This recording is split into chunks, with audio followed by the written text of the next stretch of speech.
ஆன்மீக நண்பர்கள் அனைவருக்கும் வணக்கம். அன்னை அபிராமியின் பேரருள் உங்கள் இல்லத்திலும் உள்ளத்திலும் என்றும் பெருகட்டும்.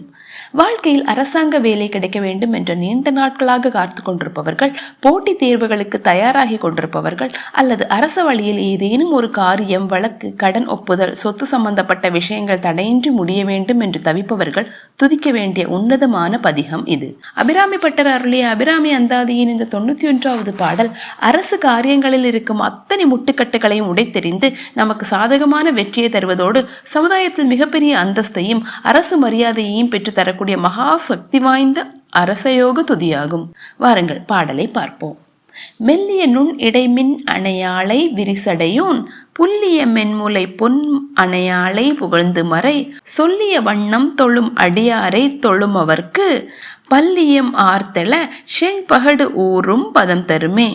அதாவது, மின்னலை போன்ற மிக மெல்லிய நுட்பமான இடையை கொண்டவளை விரிந்த சடாமுடியை உடைய சிவபெருமான் தழுவி மகிழும் தன் திருமார்பில் பொன் போன்ற மேனியை கொண்டவளை 4 வேதங்களும் போற்றி புகழ்ந்து காட்டிய நல்வழியில் அந்த அன்னையை மனமுருகி வழிபடும் உன்னத அடியவர்கள் இருக்கிறார்களே, அப்படிப்பட்ட அன்னையின் உண்மையான அடியவர்களை தேடி சென்று வணங்கும் சாதாரண மனிதர்களுக்கு கூட பலவிதமான மங்கள வாத்தியங்கள் முழங்கி ஆரவாரம் செய்ய தேவேந்திரனின் வாகனமான ஐராவதம் என்னும் வெள்ளை யானையின் மேலே ஏறி உலா வரும் மிக உயர்ந்த அரசபோக பதவியையும் அதிகாரத்தையும் அன்னை தந்து அருளுவாள். சுருக்கமாக கூற வேண்டுமென்றால், மின்னல் போன்ற இடையை கொண்டவளும் விரிசடையோனான ஈசனின் இடைப்பாகத்தில் பொன் வடிவமாக விளங்குபவளுமான அன்னை அபிராமியை வேதங்கள் சொன்ன முறைப்படி அவளது தூய அடியவர்கள் நாளும் வழிபடுகிறார்கள். இப்பாடலில் பட்டர் ஒரு மாபெரும் சூட்சுமத்தை விளக்குகிறார்.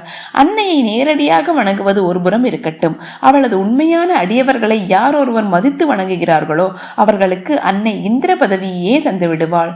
இந்திர பதவி என்பது அசாத்தியமான அதிகாரம், அரசு மரியாதை, மங்கள வாத்தியங்கள் முழங்க யானை மீது ஏறி வரும் ராஜயோகம் ஆகியவற்றை குறிப்பதாகும். எனவே இப்பாடலை துதிப்போருக்கு அரசாங்க வழியில் கிடைக்க வேண்டிய அத்தனை நன்மைகளும் அதிகாரமிக்க பதவிகளும் அரசு தேர்வுகளில் மாபெரும் வெற்றியும் மிக எளிதாக கிட்டும் என்பது இப்பாடலின் தத்துவமாகும். பாராயணம் செய்யும் முறை. அரசாங்க காரியங்களுக்கும் அதிகாரத்திற்கும் காரகனான சூரியனுக்கு உகந்த ஞாயிற்றுக்கிழமை, செவ்வாய்க்கிழமை அல்லது பௌர்ணமி தினங்களில் பாராயணம் செய்ய தொடங்கலாம். அரசு தேர்வுகளுக்கு படிப்பவர்கள் அல்லது அரசு வேலைக்காக காத்திருப்பவர்கள் அதிகாலையிலோ அல்லது மாலை வேளையிலோ பூஜை அறையில் நெய்விளக்கேற்றி வைத்து ஓதுவது விசேஷம். அரசு துறைகளில் இருக்கும் தடைகள் நீங்க, பதவி உயர்வு கிடைக்க மற்றும் புதிய அரசு ஒப்பந்தங்கள் கைவர இப்பாடலை தினமும் 11 முறை, 27 முறை அல்லது 108 முறை மனமுருகி பாராயணம் செய்ய வேண்டும். அன்னையின் பேரருளால் என் அரசு காரியங்கள் யாவும் தங்கு தடையின்றி எனக்கு சாதகமாக முடிகிறது என்று அசாத்திய நம்பிக்கையோடும் கம்பீர ஆளுமை திறனோடும் ஓத வேண்டும். அதிகாரம் மற்றும் அரசாங்க மேன்மைக்கான விசேஷ வழிபாடு என்பதால் அன்னைக்கு உகந்த சர்க்கரை பொங்கல், நறுமணமிக்க நெய்சாதம் அல்லது பால் பாயசம் நைவேத்தியமாக வைக்கலாம். எளிமையாக கற்கண்டு கலந்த பசும்பால், மாதுளம்பழம், உலர் திராட்சை மற்றும் அரச மரியாதைக்கு உகந்த நறுமணமிக்க செவ்வரளி, தாமரை அல்லது மல்லிகை மலர்களை சமர்ப்பித்து வழிபடலாம். நேயர்களே, அபிராமி அந்தாதியின் இந்த 91வது பாடலை தொடர்ந்து முழு நம்பிக்கையோடு பாராயணம் செய்து வர அரசு அதிகாரிகளால் உங்களுக்கு ஏற்படும் அத்தனை இழுபறிகளும் முட்டுக்கட்டைகளும் உடனடியாக நீங்கும். அரசு தேர்வுகள் எழுதுபவர்களுக்கு புத்தி கூர்மை அடைந்து உங்களை சுற்றியுள்ள சமுதாயத்தில்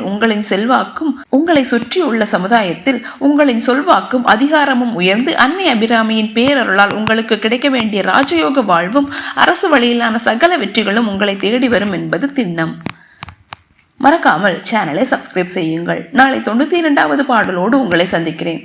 நன்றி, வணக்கம். ஓம் அபிராமி சமேத அமிர்தகடேஸ்வராய நமக.